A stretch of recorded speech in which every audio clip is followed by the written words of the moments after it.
আসসালামু আলাইকুম। Science computer স্কুলে সবাইকে স্বাগতম। আজকের ভিডিওতে আমরা এমএস ওয়ার্ডের দুইটি গুরুত্বপূর্ণ কাজ দেখাবো। আপনি যদি এই দুইটি কাজ পারেন অথবা আপনি যদি এই দুইটি কাজ শিখে নেন, তাহলে যে কেউ আপনাকে এমএস ওয়ার্ডের বস বলবে। আমাদের প্রথম কাজটি হচ্ছে, এখানে আমরা কয়েকটি নাম লিখেছি। এই নামের শুরুতে এমআর অর্থাৎ মিস্টার লেখা আছে।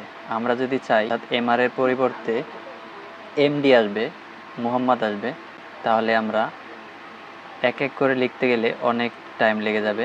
তো আমরা এক্ষেত্রে একটা শর্টকাট ট্রিক ব্যবহার করতে পারি। এজন্য আমরা আমাদের কিবোর্ড থেকে Ctrl+H প্রেস করব।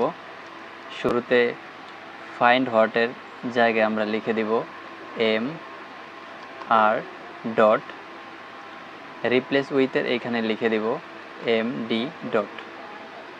এবার আমরা রিপ্লেস অল করে দেব, তাহলে ম্যাজিকের মতো সকল এমআরগুলো এমডি হয়ে যাবে। আমাদের 2 নম্বর ট্রিকটি হচ্ছে, বাংলা লেখার পর বাংলা লেখার নিচে এরকম লাল দাগ চলে আসে।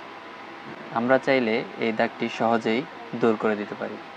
এর জন্য আমাদের চলে যেতে হবে মোর কমান্ডসে যাওয়ার পর আমরা যাব প্রুফিংয়ে গিয়ে একেবারে নিচের দিকে গিয়ে hide spelling errors, hide grammar errors, এই দুইটি জায়গায় টিক করে দেব।